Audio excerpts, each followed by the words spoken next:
guys, welcome to Double Shot Steelers. I'm Dejan Kovacevic of DK Pittsburgh Sports. Going in alone today because Chris Halleck is on assignment covering an NFL draft press conference at which Art Rooney is obviously going to be one of the people participating. That's happening at 5 p.m. across the river on the North Shore. So you're just stuck with me. Remember for those of you who go back to your Watchmenology, and if you only saw Watchmen the movie, you're not doing it any justice at all. You need to read the book. When Rorschach gets thrown into prison and he looks around at all the inmates and he says, "You don't understand. I'm not in here with you. You're in here with me."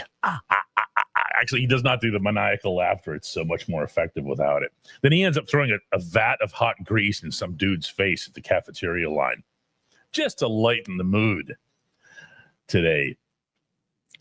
Damien starts us off by bringing up Amari Cooper for WR2. There's going to be a lot of that sort of thing here, just randomly throwing out names out of nowhere.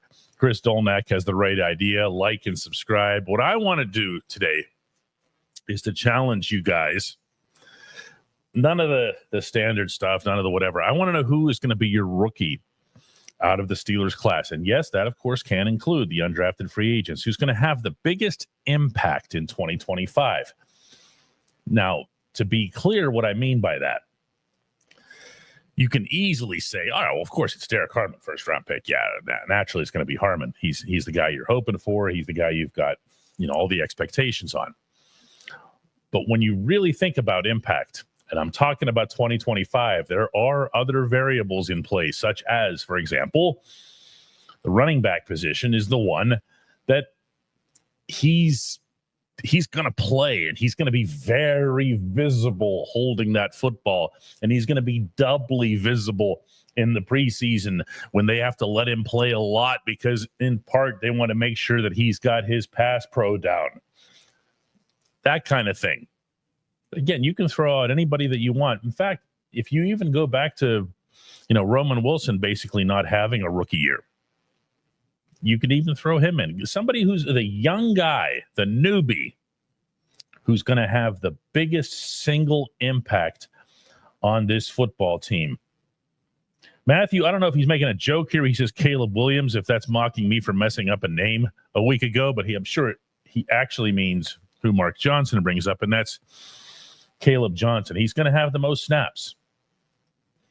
Sean Manahan, who gets us started early here with a $5 gift. That's actually very cool, my man. Always like when the first ones come in. Says, again, Caleb Johnson. Those are the guys that are, it's a Johnson. So it's very easy for a rookie to make an impact here.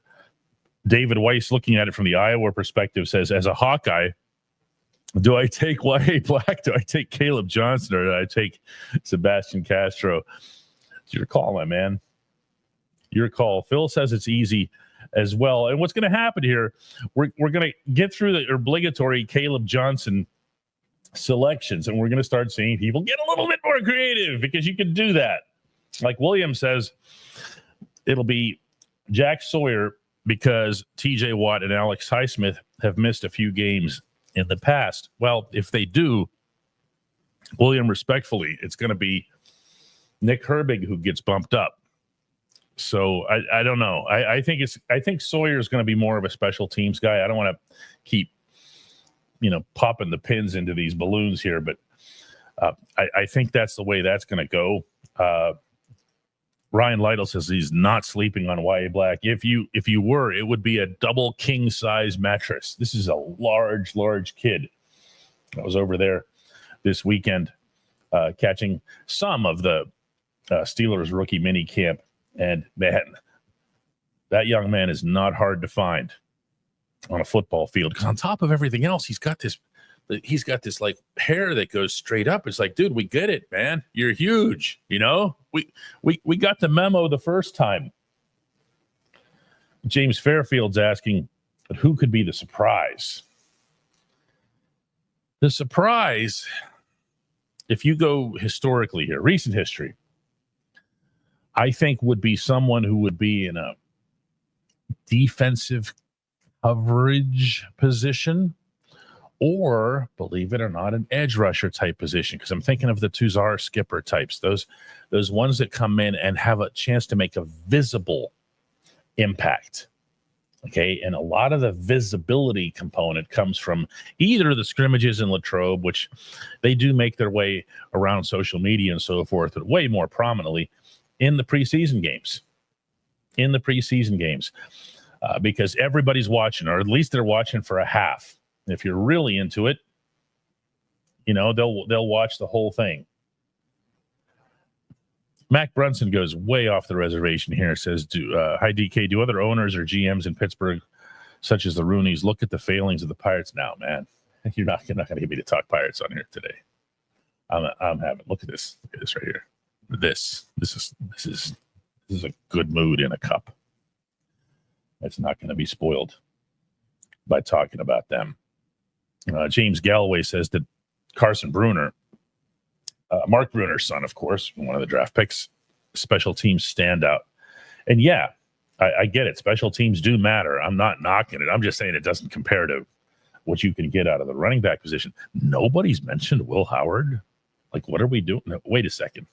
Here comes one now. Phil says, does Will Howard have a shot at QB2, probably in this scenario where Mason Rudolph would be QB1? I don't believe so. I believe that he is pegged, and not in some negative way necessarily, but he is pegged from everything I picked up over there over the weekend. He is pegged to be the third quarterback because that's just where they happen to see him at his stage of NFL development. And every NFL team sees that very differently than any college program anywhere, because they're looking for different traits. They have a different set of circumstances, a different set of grades, really, if you will. Clifford says, if you're counting Roman Wilson, why not count Troy Fautanu? That's fair. We can make these rules up as we go. Do you think Troy is going to have the biggest impact of any young player in the coming season? We saw one half of football from Troy out in Denver. That was it. One half. And I mean, it was promising. It wasn't perfect, but it had a good look to it. And then the next thing he was gone, and he was gone for the whole year. Looking for Florida Dave left us. Here it is, a $10 super sticker without comment on it. Appreciate you, man. Shane McDonald says that Caleb Johnson was so much fun to watch at Iowa, and I hope he shows out. I got a story for you guys. You know how people are always asking when we get the reporters into these things, obviously, so we're covering them, and we have the opportunity to watch the practices and the sessions and so forth. And someone will ask, who looks good, like in a general sense? And this event is just not that. I mean, quarterbacks weren't even throwing footballs. They weren't even going really through a throwing motion. They would just kind of go back like this and then tuck it down, and then the play would end, just to give you some grasp of what it is that we were watching. But there was one thing. There's something about Caleb Johnson and his first step.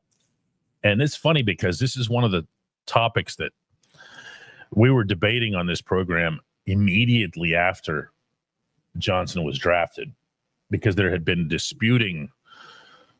discussion related to his first few feet, or his first step, or his burst, because there's lots of different ways to define that.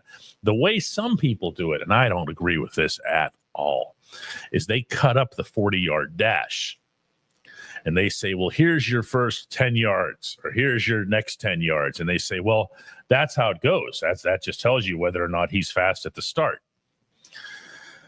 And it isn't necessarily, because as any football professional, meaning those guys over there, not me, can attest,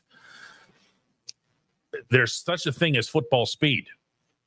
And they view that in a bunch of different ways. They will say things like, look at how he runs with the football versus without it. That actually is a skill. I've covered 5 Olympics. 3 of those were summer games. And I know from talking to the sprinters, the world-class sprinters that holding that one baton when they got to get into relays really changes a lot about how it is that they're going. So a football in which not only are you tucking the thing under your arm, unlike the baton, which you can do this with, you try this with a football, you're going to fumble your way out of the league. It messes you up. So it's not just Torsia says here aerodynamics. It doesn't help, but that's not really it. It's more about how it is that you can utilize your arm to utilize your rhythm in your upper body. So anyway, this kid, he lines up behind center. Oh, man, I'm really going to overdo this, okay? Because there's no other way to even describe it to you because it was really just that insignificant. But hear me out. And it's a running play. And Caleb Johnson, I'm watching from the side, makes his first step. And the next thing you know, it's his third step. Like, I missed the second one. I'm not quite sure how that happened. So the next rep that he gets, and it wasn't the very next one, I say, all right, I'm going to watch this. Something happened there. Something goofy happened. Johnson gets the ball again. And again, the second step is missing. Now, if you think this is just my clever way of saying he's faster than you think, take it however you want. But I couldn't find this second step of his. And I want you guys to remember this for when he shows up. Okay? And I mean really shows up for Latrobe, for training camp, for whenever it is that he has to get out there and do this in front of, real live NFL players and defenders and all that other stuff. Because I do think it's going to be a thing. And I do think it lines up with what some scouts said about Caleb Johnson before the draft, which is that he absolutely positively has a hit the hole ability to him. He will burst. Now, what he does for the next 7 yards or whatever, I really don't care because we've also seen in his Iowa film that he pulls away from people. Jeff Rossi says, and then we're going to take a brief break after this. Why is the combine conducted in compression tights and not pads and a helmet if they want to see what these guys look like in a game? I don't know, Jeff, if you intend to be asking about the combine or if you're asking about the rookie mini camp that came. I'm going to presume you do mean the actual combine. No idea.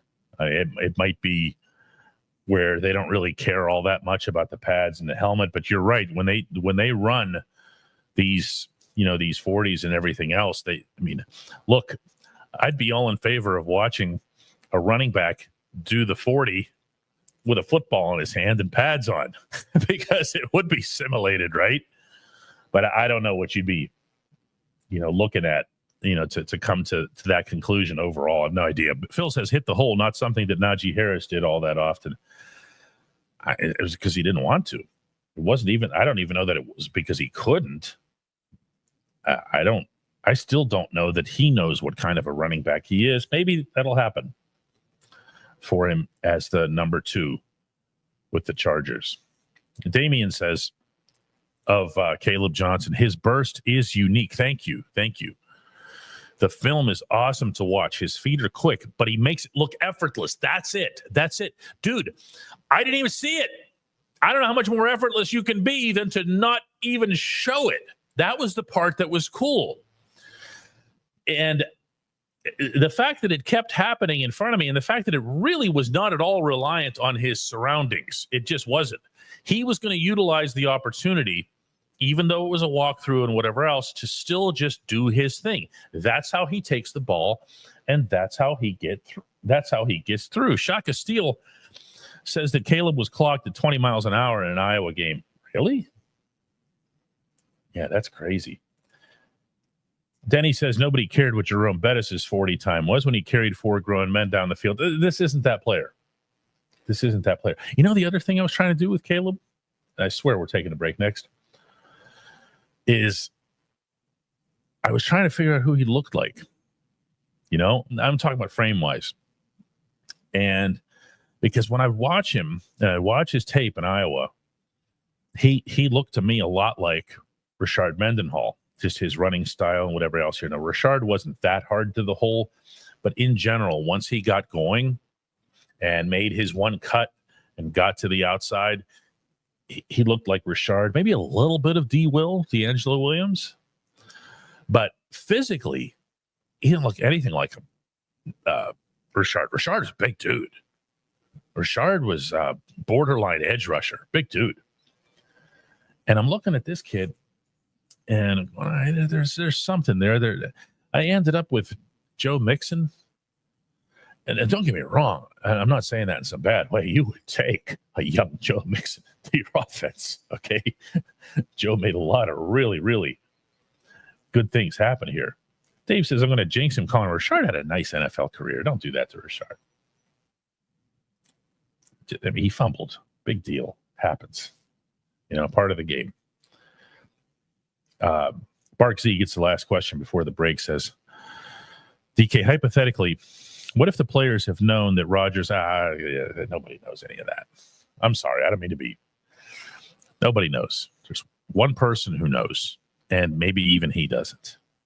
And I really just, boy, was he the last thing on my mind in some ways, and yet prominent on my mind in others, as in, like, what are they doing? And then I would just set it aside, and there were players there who were right there in front of us, including some of the vets, by the way, who were coming out and making sure that they caught the kids. They were coming out of the weight room and watching all this. That was neat, too. So anyway, we'll take a super brief break that allows me to finish the last part of this croissant over here and take one sip of that coffee. See, one of the nice things, guys, is when Chris is here, Chris is talking, I can do this. It's just me. What am I going to do? Like, take a break and while you ask a question? Well, you're not even talking. You're silent. So when we come back, we will not be joined by Chris Halleck. I got to find the ad. Where's the ad? Oh, here it is. At DK Pittsburgh Sports, we take pride in coverage that connects our city's fans to their favorite teams. Now, that connection's stronger than ever. Introducing our all-new state-of-the-art app. Find expert inside reporting and original podcasts. Check live box scores. Track the latest stats. Chat it up with our community of thousands of fans, all in one place. The new app from DK Pittsburgh Sports. Coverage that connects.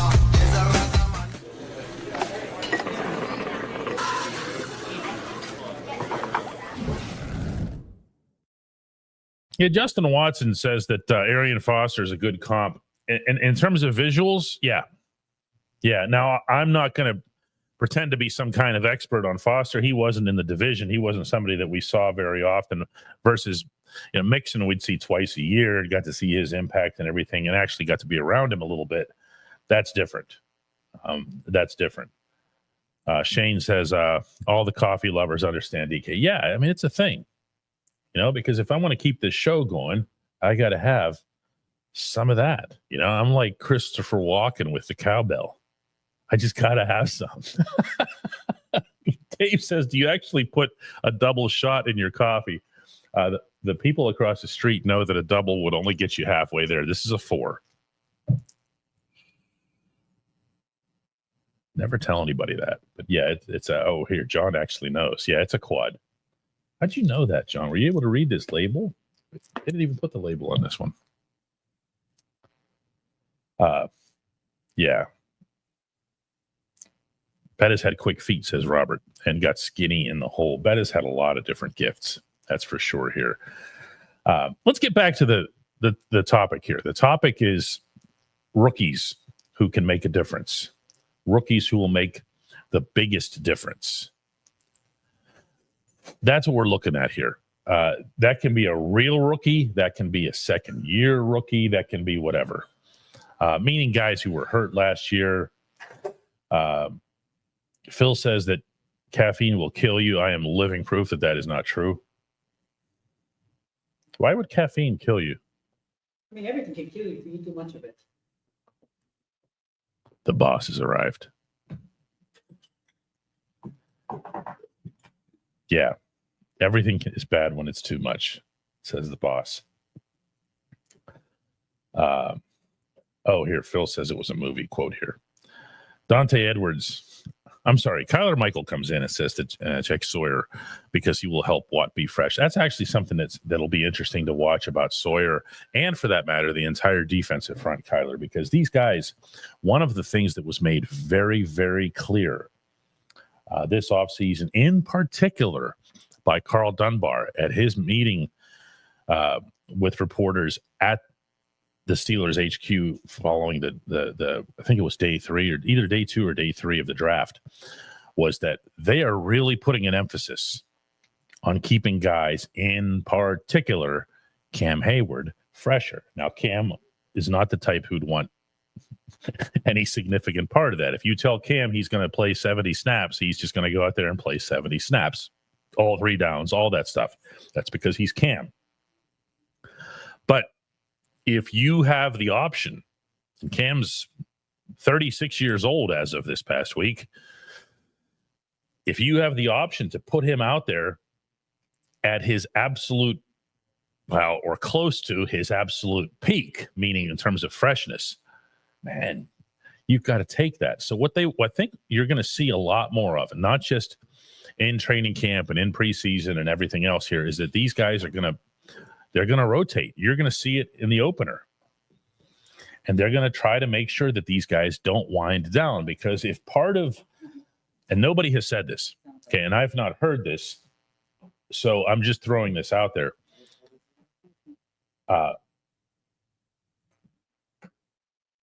So if I'm looking at, sorry, I got all distracted here for a second. If I'm looking at the rotations that'll happen in the very first game, and I'm talking about Harmon is out there, Black is out there, Keanu's out there, Cam is out there. They want to keep them moving. I wouldn't be surprised to see even more players work their way into that. Maybe situationally, maybe it's not that Isaiah Loudermilk is some cinch to make the roster, but the Loudermilk types who go out there and just kind of, here's an obvious run situation. Will you put those guys out there and let them handle those bruises? That's what I'm talking about. I think you're going to see an awful lot of that. Rick Petrangelo says, DK, looks like the coaching staff thinks Roman Wilson will be a big contributor this season. I mean, I heard some good things about him over there. I heard some things about Roman is working very, very hard. I'm sorry, I have no idea where you would have gotten the idea that they think he's going to be a big contributor. The thing that I have been told from the inside about the wide receiver room is that you will see a lot of Calvin Austin, and that Cal will be in the 3 role. Okay, that's not leaving a lot of snaps, a lot of routes for anybody else. Never mind Roman. He's going to have to find a way to work his way into the 4 wide sets. And with Arthur Smith's preference for multiple tight ends, sometimes even 3 tight ends, I don't think you're going to see a whole lot of 4 wides out there. John says that I think that Derek Harmon will have the biggest impact as a rookie, but Wilson has the potential to have the biggest impact. I will respectfully very much disagree. The Wilson thing is, I know everybody's got their wishful thinking on this front here, but CA3 is your 3rd wide receiver. Okay, now you tell me, where are the snaps in the routes for somebody who is 4th or lower on that depth chart? Where are they? This isn't exactly, the old school 49ers offense that just loads up every wide receiver in the organization. You just not going to happen. Jerry Yeager says he loves to see the way YA Block has a great focus and that he comes off the block. He's just enormous, Jerry. And yeah, there's some, this isn't a rookie minicamp judgment. This is more of a film judgment here, but there's quickness, there's movement to him. He's not just some big stiff who's plugging up a bunch of space, and the same very much applies, by the way, to Harmon. My goodness, that kid is strong. And we're kind of lumping them together now. I have a feeling we're not going to be lumping them together for very long. Harmon has an opportunity, especially once the drills, the 7-on-7s and so forth and everything. start getting a little bit more serious, and you start seeing, I'm 7 on 7. I meant 7 shots. Sorry. That he has an opportunity to start throwing some people. Once he starts throwing people, you're going to see, hear, and read some real raves about this kid. Brian, who still needs to make it over to the membership thing here, because you've been with us for a long time, Brian. We're at dkps.net/join. We would love to have you. 99 cents a month. Come on, dude. It says, do you think Arthur Smith had much to do with the drafting of Wilson, or was that a Coach T call? Doesn't seem to fit into the current room as you described. I'm actually not sure who you're referring to here. Drafting of Wilson. Give me 1 second here to see who you're talking about. Steelers draft Wilson. Are you talking about Roman Wilson? Oh, that's last year's draft. No wonder you threw me off. No. I mean, I've not heard that at all. I've not heard that from anybody on the inside, including the people that you'd cite. Austin says, now here we go. Austin says, so you're saying that the wide receiver 2 is not on the team yet? Austin, I am saying this with every possible punctuation that I can use to end that particular sentence. I was sold so heavily over the weekend, and I believed this before, but was really sold and convinced that they're going to go, that Omar's going to get it done this time. Omar himself said at one point, he said, this year isn't like last year. And what he's referring to is all the assets that he has. He has the cap space. He has the draft picks. He has the tools.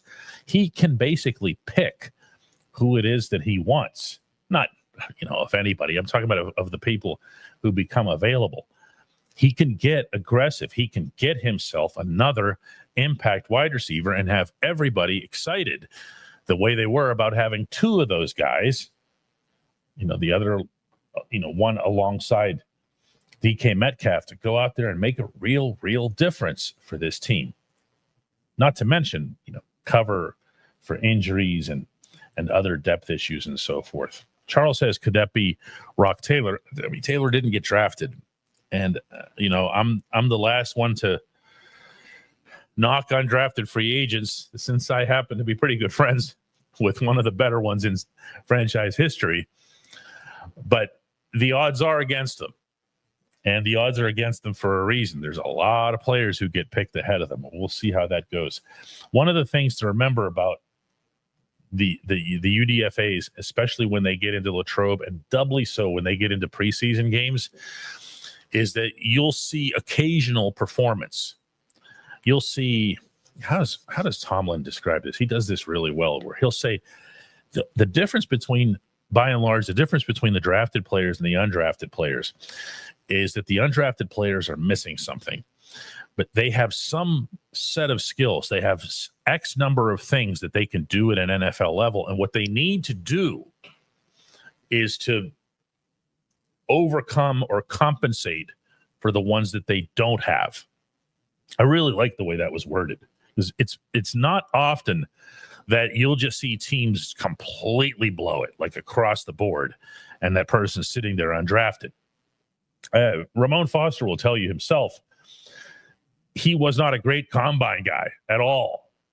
And he understood to an extent why he didn't get drafted. But he also understood what it was that he was capable of doing to work around that and to make himself into an 11-year NFL starting guard.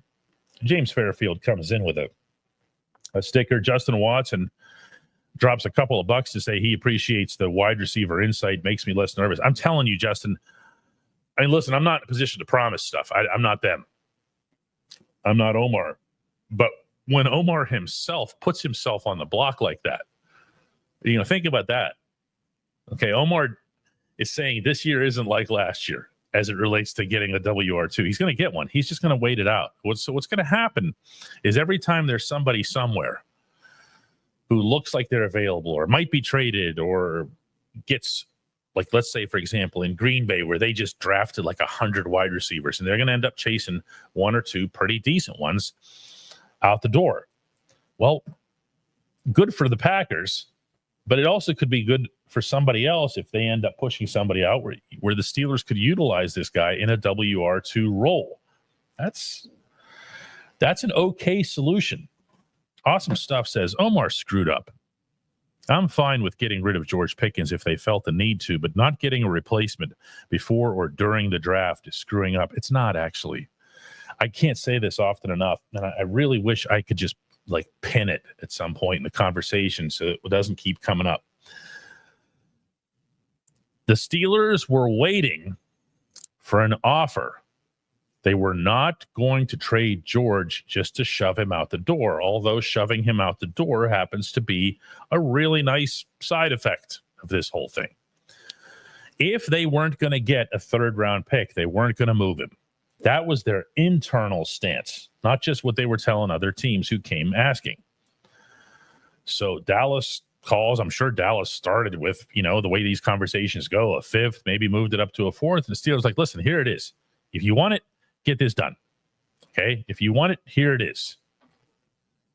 And they went and they got it done. So what ends up happening, Awesome Stuff, as you go by, is that they make the move whenever the offer was made. So this wasn't some preconceived thing necessarily, okay? They knew what they wanted, but they had no idea if or when they'd get it. That's when they got it. That's when they reacted. So now they have to go get a WR2. The timing for this really isn't all that important either. Jessica says, I wonder what teams thought Jaylen Warren was missing. It's a good question. I'm not going to lie to you. Actually, as I was giving that little sermon about a minute and a half ago, I was kind of wondering the same thing myself. Jaylen is, he would appear to be fast enough, strong enough, certainly tough enough. He can catch a football. I don't know that he's a great pass receiving back. He's certainly good enough. And he is elite at blocking, at pass pro. Now, that's mostly a learned skill, but it also is one that at least begins right here in the heart. You have to enjoy it. You have to relish it. And boy, does he ever do that. Shaq points out that Willie Parker went undrafted too. Yeah, it sure wasn't because of his speed. Wise Polecat says Steelers fans' overreactions to every roster move as if the Steelers don't have a larger plan is comical to me. Well, let's be fair here. I get the people who are victimized by the vacancy at WR2. I get that. And I get the people who are a little bit spooked by seeing a human highlight reel get sent out the door, and all you get back is a third-round pick. Third-round picks never excite anybody, meaning just sitting there in your hand is just a third-round pick. It doesn't do anything for you. But I also understand that Omar felt legitimately burned by his own performance in that regard last season. So you're going to get somebody. Now, whether or not it's somebody that you like or don't like or whatever, the one thing that you can take to the bank here is that they can do it. There aren't other layers of things here that would prevent them from doing it, up to and including, I'm told, the potential signing of Aaron Rodgers. Jumpin' Jehoshaphat says that the Steelers look bad, puts it in all caps on paper. Well, it's a good thing they don't have a game in mid-May. Also, who thinks that? Look at some of these players that are there. Look at some of the players that are there instead of just worrying about the one or two who aren't. Who looks at this team and says, yeah, they're bad? Is anybody doing that? Anywhere. I'm totally serious here. I'm not being like, waving the towel or anything like that. That's not my job. I don't know how objectively, rationally, calmly you can look at this team right now and say, wow, they're bad. Is it because of left tackle? I mean, do you think that Broderick Jones can't get better? Did you think that his rookie season didn't exist? Is it because of slot corner? If so, if you're already reducing this particular conversation's a slot corner, you're kind of losing the argument to begin with. What's bad about it? And if all you got when you come back is some kind of shot at Mason Rudolph because of something that you remember from 2019 when he was getting bonked on the head, I don't get it. Jay says, I'm the opposite. I don't know how people think they are not contenders. I really don't either. One thing to remember about this team is that 10-3 did happen. Okay? You can blast it all you want in hindsight because of the 5 losses that followed. You could do that. But 10-3 did happen. And it happened mostly as the result, also unpopular to bring up, of the defense being very, very good, especially against the run. What happened? They faced better teams. They wore down a combination of stuff. I would hope that Derek Harmon in particular helps to address that. Y.A. Black can do that to an extent. But this idea that they're bad, come back and say something here. I'm asking you guys, who's bad? Self-Made says nobody said a word. Matthew Bunk says, not me. Kyler Michael says, I think they're a better team today than they were last year. And the one thing that's in this, the one variable in this, and maybe this is what throws people off, as Jay Moods points out, is that the only thing that's bad is that they might sign Rodgers, or in the views of some, to be fair, that they might not sign Rodgers. Meaning this all still comes down to that. If you're in favor of them bringing in Aaron Rodgers in his age 41-42 season, then you think right now that they're bad. If you think that him coming in is going to screw things up, then you think that they're bad.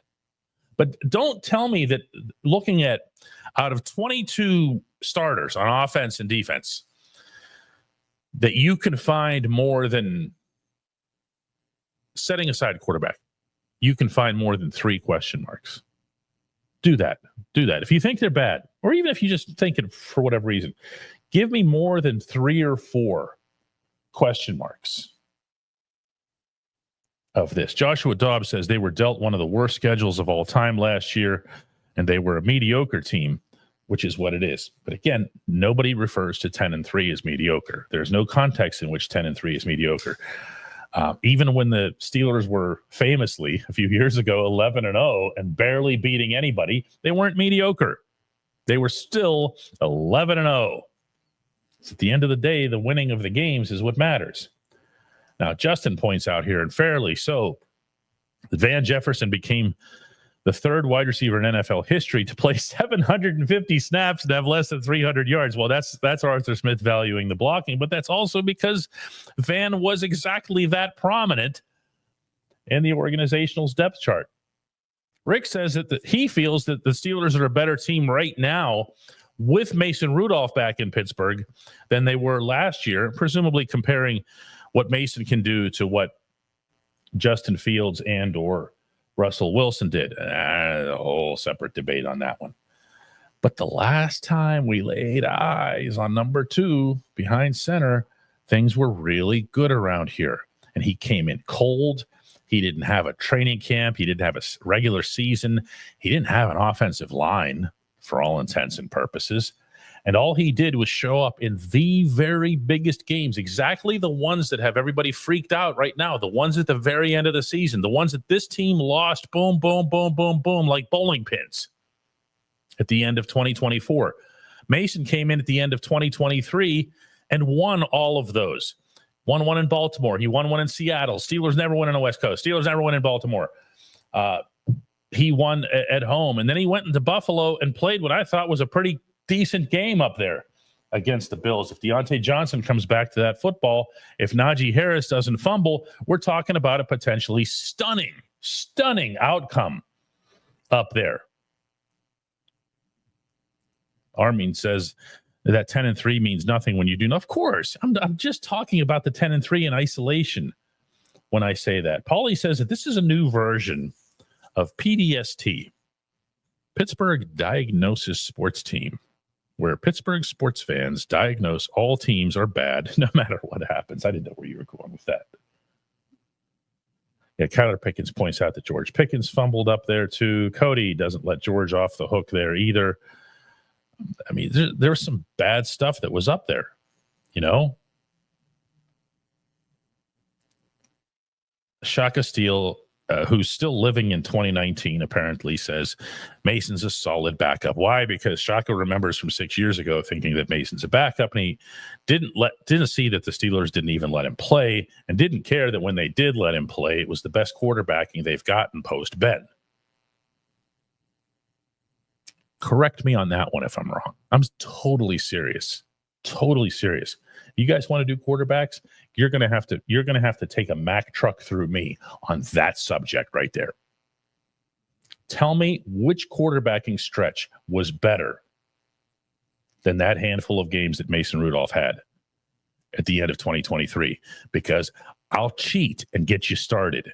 It was the best by a mile statistically. By a mile. Self-Made says maybe he just got better. Crazy, right? Crazy. Who gets better? How did that happen? Phil says these 2019 Mason points are so old. Yeah, but Phil, this is like politics, man. We make up our minds and we're not even allowed to go out. We're not even allowed to walk across the line even for a moment to think about anything else. You know, this is the way we think, and this is the way it is, and no amount of evidence is going to change our minds. That's totally politics right now. Greg Stokes comes in with a $10 contribution and says, I'm not a huge Aaron Rodgers fan, but I'll wait a bit on the criticism. Reason being, it's hard to bet against a Hall of Fame quarterback who has something to prove if he's healthy and has a chip on his shoulder. What would he have the chip on his shoulder about? What does he have to prove? What does he have to prove? What has he not achieved in football? What is that thing that's missing for Rodgers? Has the Super Bowl, has the 4 MVPs, totally locked up, you know, the Hall of Fame a long time ago. What's left? He's not going to be the best quarterback in his 40s. That's going to be Tom Brady probably for a long time. So what's left? For the greater glory of the Steelers or the city of Pittsburgh? Come on. Rick says, Mason's never been a 17-game starter. I'm not saying he can't at all, but it's guessing right now. Fingers crossed that if that's the case, you can say that it's guessing, Rick, except that we watched it. I mean, this isn't something that we played out in AI or in some sort of virtual reality or on Madden. This actually occurred, you know, and we're talking earlier about this, the strengthening of the team around the quarterback position, offense and defense. But in this case, especially the offense, if you go back and look at who Mason had with him for that handful of games, and then look at who he'd have now, it's not particularly close. Okay, it's just not. Cody says we're going to take a couple more today, mostly because this is so hard to do this without. Okay, Cody says I agree with Rick. Justin Fields fumbled snaps. Russell Wilson turned his back on the wide receivers. At least Mason stands in the pocket and lets the play develop. You know who respects that about Mason? Arthur Smith. True story. Jeff gifts 5 memberships out there. You're free to get your own at dkps.net/join. Chris says that loss up by Lake Erie had a lot to do with everyone. And to cut into percentages, I'd say that it was no more 15 to 20% Mason and the rest on everyone else. Mason also helped keep the team in the game. What was the final score of that game? Let me check here. Steelers, Bills, playoff. As best as I recall, the Steelers, I mean, they had 17 points in that game. If Deontay comes back to that football, they have 24.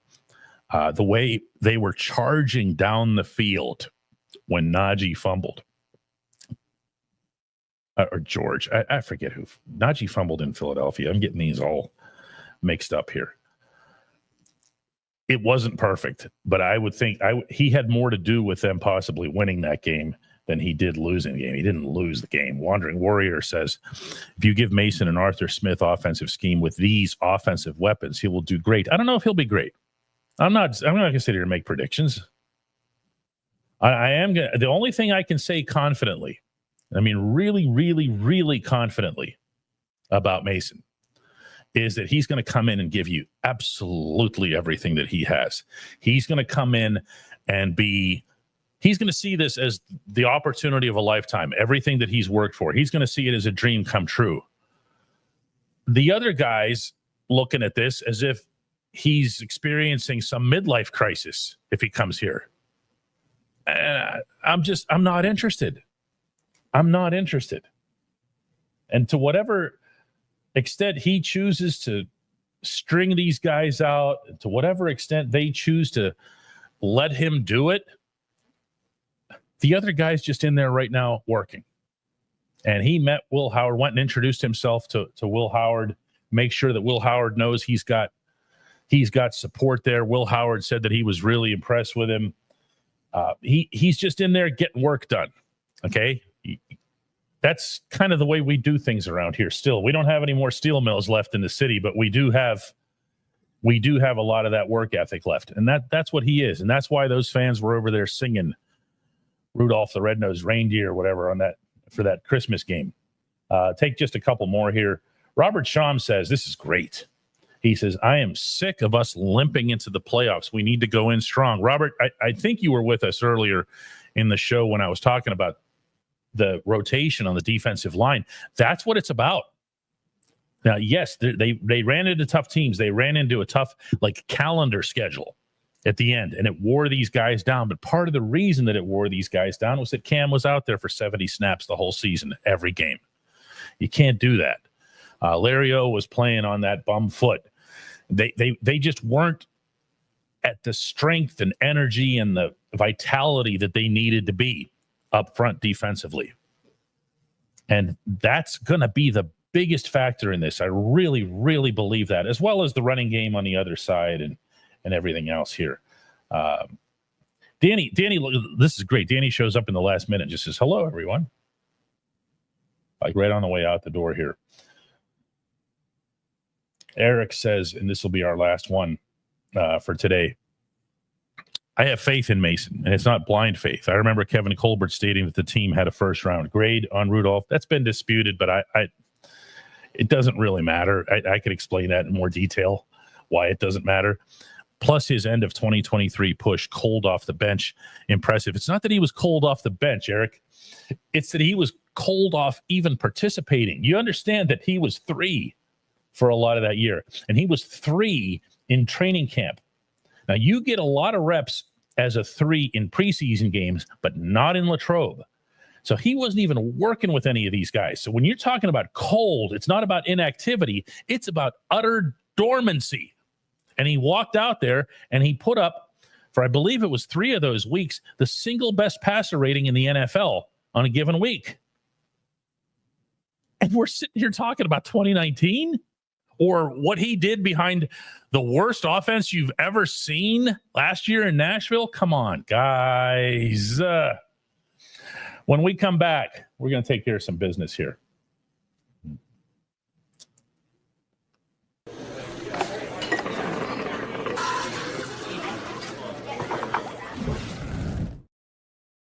Solo shows are tough. Who does this regularly? You need to have somebody to bounce stuff off. She doesn't want to do it. If I said something like, hey, what do you think of Mason Rudolph to her? Watch what I get back. I just got to glare. Don't be asking me sports stuff. That's all I get. That was my assistance here. I'll put this on the screen. Here. She's putting that on the screen. That's the wrong one. We want to see the membership count. There it is. Okay. 2,342. I believe we popped through. Was it 2,400 at some point? No? Yeah, we did last week. We did last week one day? Yeah. The reason for that, the reason you see the up and down is that as great as it is that people like Jeffrey Carr will give 5 gifts. We have other gifts here. Rick Sokol dropped a gift. Looking at the other gifts here. Renee Kelly dropped 10 gifts. All of that's appreciated. Kerry Russell's always good for one. Eric came in with 5, and you can use those once, and then after a month they expire. So what happens when the big bulk of them ends up expiring, you'll see a drop in the number. But the continuity here is what we appreciate more than anything else here. The goal, again, is to get to 3,000 by reporting day in Latrobe, which isn't until the third week of July. So that's actually a while from now. See who else we can thank here as we're going here. Sean Manahan got us started today with a $5 contribution. Robert says that he comes in with $5, and he said that Aaron Rodgers joined a local country club. He did not. That is 100% false. Dave says Dave dropped a $10 sticker and then dropped another $5 on top of that. Cody Silva with a couple of bucks, Austin with a couple of bucks, James Fairfield with a couple of bucks, Justin Watson with a couple of bucks, Rick came in with 5, Austin with a couple, Cody with 5, Greg with 10. Appreciate you guys. Seriously, you carried me through this one. Chris will be back tomorrow, believe me. This is not easy. It's not just it's not. I realize I'm sounding kind of whiny here right now. Yep. Yeah, she agrees with that. But it's like, you don't. No, we don't care. This is first. You're whining? Yeah, first world problems. Yep. Yeah, Deborah, she's lying. She says, very good show. I didn't think so. Because you're too stressed about it. Just act normal. But it's not normal. You're talking like it's normal when I do the daily shots in the morning, because what I do for the morning shows is I'll actually envision like one of you, and I'm talking to you. Okay, that's just something that I like plant in my head, something that my mother taught me. She did many, many years of radio in Pittsburgh, where she would just picture one person that she knew was a listener to her show. By the way, happy belated Mother's Day to everybody on that note. And I'll do that in the mornings. This thing, I don't do that at all, because what's happening is I'm talking to you, but I'm also looking at all this dialogue in the chat down the side. The problem is you're afraid to take a pause to read. Everybody understands. Oh, I hate the pauses. They feel fatal. Did you see the lady who passed out on live TV this week? I think it was on Fox. She just like collapsed in her chair. That's what that feels like for me whenever things go quiet on the show. Like, see, that's your mistake. Everybody knows you're reading comments. It's fine. Yeah. Yeah, no, You just need to watch more YouTube. To see that's totally normal. I'm definitely not going to do that. She says I should watch more YouTube. I'm not doing that at all here. You know, Phil says you engaged plenty. Yeah, you rotate. You rotate through it, you know? Like you right now. Right now, Phil, I'm good because it's just me and you. You know, I'm looking in this camera. All I see is Phil. You know, it's like there's just a big happy Phil coming out of the thing, you know? So, yeah, Eric Heigl thinks he agrees with the boss, which presumably means that you think I'm whiny as well. Warrior says that I don't like the awkward pause. I don't. I think it's awkward to pause for a reason here, but I really though I see it at the level of that lady falling off the chair. If you guys didn't see it, go look it up. And the guy, by the way, she was doing an interview with some guy on Fox, and it doesn't matter what network it was on, could have been anywhere. And she just keels over, right? And while the camera's on her, she just faints, right? I don't think there's anything actually like wrong with her.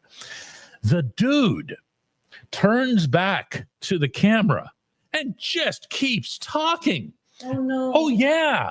And he says something along the lines of, well, we're going to need to make sure that she gets some help. And he's still talking in his like anchorman voice. Oh no. And no one here points out that you could actually hear the thump of her hitting the floor. Oh, poor lady. And this dude is thinking to himself, well, I've got to be like DK and avoid the awkward pauses or I'll be mocked. Carol says that's her co-host. Someone needs to help her. No, someone needs to help him, like to an institution or something. Where are your priorities in life? That's one of those things you go to clinics for weeks at a time for counseling after you do something like that. Yeah, Mike says, DK, I get it. I did radio. If you're not talking, you're losing listeners. I mean, you can't just go dead air. Now, video is a little bit different. Jay Mood says, inhumane actions from the reporter. Michael just wants to hear me do my Ted Baxter impression more. That's actually what that was. The Ted Baxter Anchorman voice. Ted Baxter also was the narrator for Super Friends. So he would say, meanwhile, at the Hall of Justice. Okay, now you're losing listeners. I'm losing listeners with my Ted Baxter impression. Yeah, Steelers fan comes in with one last shot. Mason Rodgers gets you mocked. I thought it was Aaron Rudolph. I'm not even 100% sure where it was. Chris Dolnack's grandpap is heading down to take care of that anchor man. What a thing, though. He's like, well, she just went plop. Meanwhile, dude. And it was in his direction. That's the other part. Like, she's here, right? Here's a chair, right? Okay. She's here and she falls over in his direction. And all he's thinking, she at least finds this part of the show funny. Pittsburgh Toddy totally gets the Super Friends reference. Good for you, man. The Wonder Twins and Gleek await Aquaman's return. All right, guys, this is a ridiculous segment that we did. You'll forget that you ever saw it. And we will be back tomorrow with Chris to talk a lot, actually, about things that we saw at minicamp over the week. There are a lot of different things that we can parse into, conversations that we had, possible placements for these players and everything. And I'll see you guys tomorrow.